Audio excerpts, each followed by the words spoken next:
Hello! Good afternoon. Time check. 2:10 na ng hapon. Actually, katatapos lang namin nung half day, yung kanina, na upload. So, hello ulit sa inyong lahat. Pupunta tayo ngayon. Punta tayo ng consulate and magpa-process ng papers. Ano-ano yung mga ipaprocess ko, inform ko yan, update ko yan sa inyo maya-maya pagka natapos namin. Okay? So, for now, sama kayo sa amin sa embassy. Consulate pala. Malapit lang yun dito. Hindi, sabi sa akin ni Buwa kanina, medyo hindi ko, naintindihan ko lang sa kanya yung Najik. Najik means near. And Dunga. Kasi sabi ni Buwa, wag daw kaming, saan kami pupunta? Sabi niya, sa malapit lang ba? Sabi ko, oo. Sabi niya, wag daw kaming lalayo kasi may mga nagtuthrow. Oo, nagbabato ng bato. May dito tayo dumaan, mataas. Okay. Mataas pala, nawala sa loob namin dito kasi kami laging nadaan. So, ayun nga. Kasi nga, di ba, may mga nagrarally. So, maya naman ulit ang chika. Tara, sama kayo sa aming paglalakad. May nagre-wrestling. Lo, grabe ang init-init. Naglalaro sila.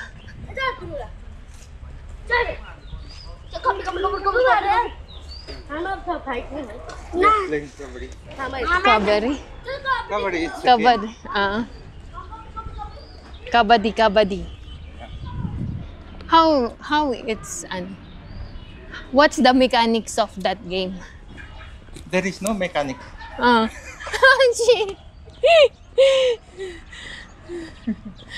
There is no mechanic. How you play that game?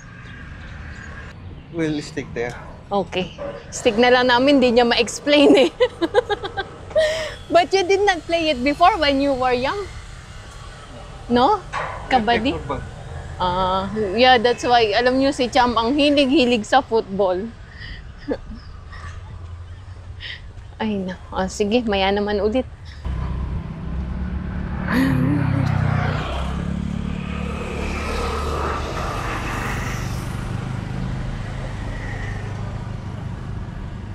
Alam nyo ba, dapat mag-walking kami kaninang 5 AM. Nag-alarm ako. Tapos, natulog ulit. So, mamaya na lang kami maglakad ng, gabi. Evening walk.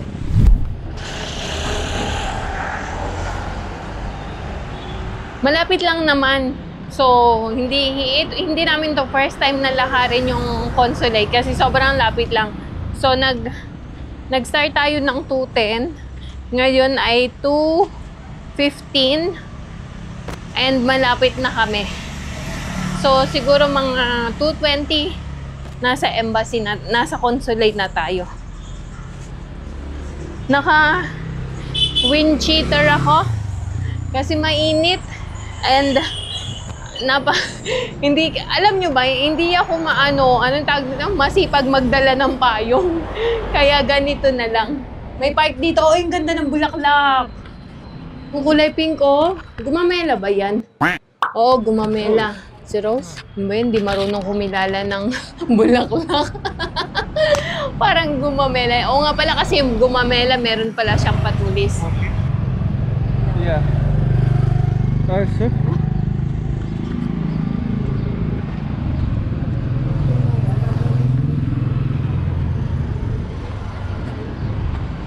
Lashing.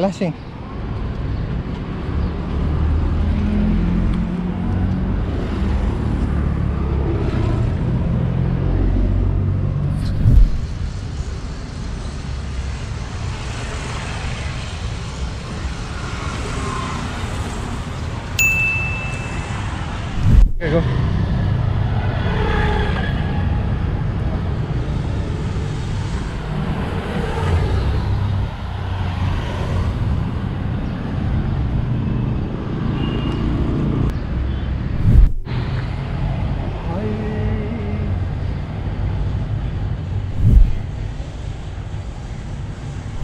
So ayan, pabalik na kami. Sarado ang embassy ng 3 o'clock na.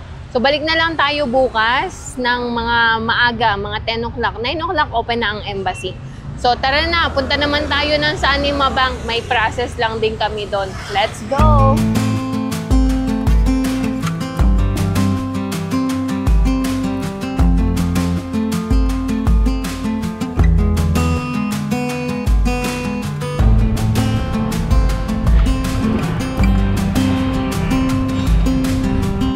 Galing oh, nagtatahi. Diyan siya sa maliit na ano. Mananahe. So dito kami naglalakad sa area na to. Mostly sa area na to, makikita yung mga parts ng sasakyan, ng motorcycle, ng car. Mostly dito mabibili ang mga battery, mga spare parts ba ng sasakyan.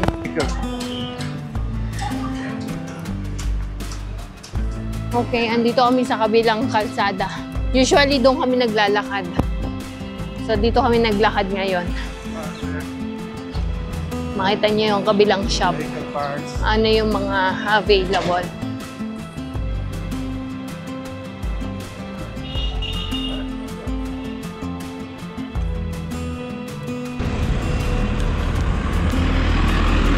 Dito tayo.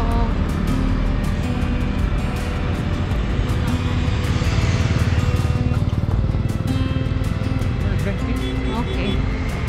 But it's hot. I'll drink lassi, you drink tea.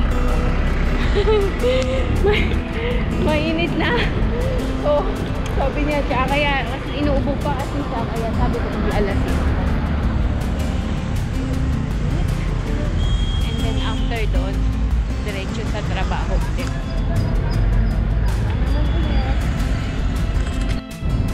Okay, lakad na tayo. Ang init, grabe. Buti hindi ako niligo pa kasi ganun talaga. It's either sa gabi ako naliligo or sa hapon. Kasi pagka sa umaga, pagpapawisan ka pa din. Mainit na ngayon. So tara na, lakad pa tayo. Kaya nakaganito ako. Manipis lang naman to. Wind cheater. Ho, ho, ho. Dito tayo kakain. Dito? Dito? Okay. Okay. Dito ulit tayo. Alam nyo na to. Nakainan na natin to dati. Last time. So, ayan na. Eto na. Last silang in-order namin. Healthy living. Healthy living. Ayan. So, ito lang yung ano yun namin. Kasi sobrang init talaga.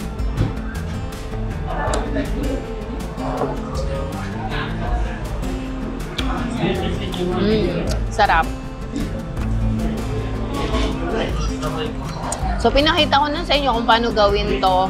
Gawa to sa yogurt. Plain lang yung in-order namin. Walang kahit anong flavor.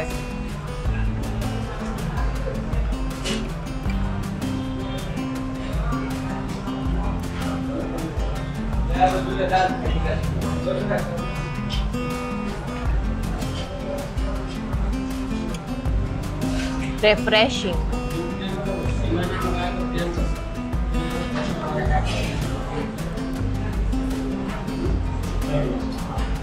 Sa mga restaurant, ang price nito siguro mga nasa 120 rupees. Dito hindi ko lang sure. Mamaya update ko kayo magkano babayaran namin.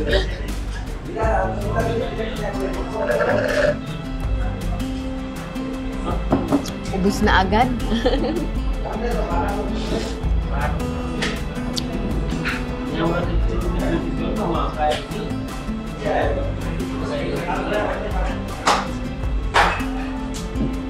What is there? Peanut? Coconut? Coconut ka niya? Coconut, no? May coconut siya. Coconut powder. Coconut powder. Kaya medyo creamy siya. Last time yung ginawa ko, matubig.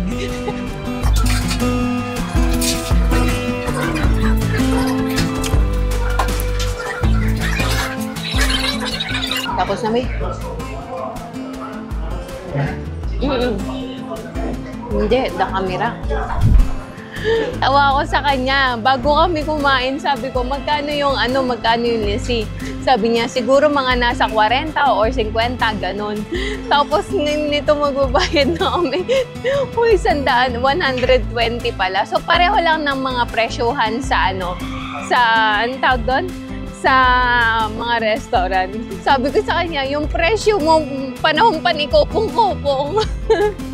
Tara na, doon na tayo sa bangko. Papasok. So, ayan, papasok na kami dito sa bangko. Maya naman ulit. Ganda ng location nila, no? Ang peaceful.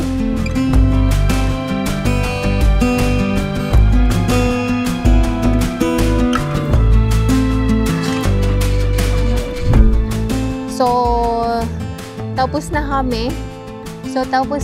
Dito sa Okay na. Tapos na kami. Bale, anong ginawa namin dito sa bangko? Nag-apply lang kami ng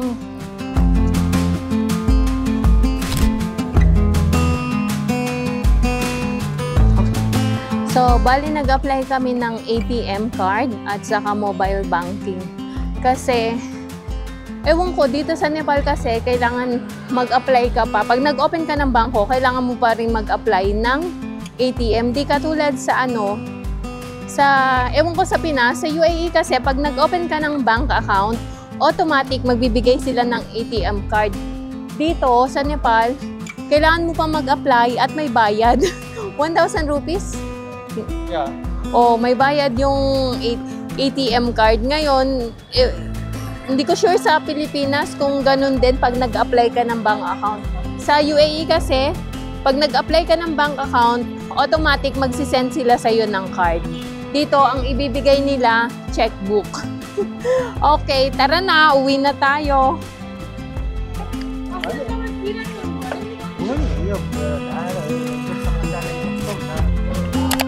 Bili kami itlog. May mais.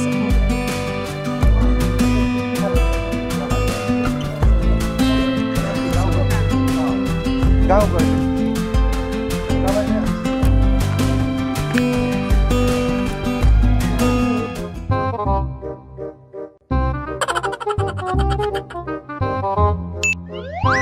Ginagawa mo. If you like this video, please consider subscribing to our YouTube channel, SL Nepal. Thank you for watching. Have a nice day.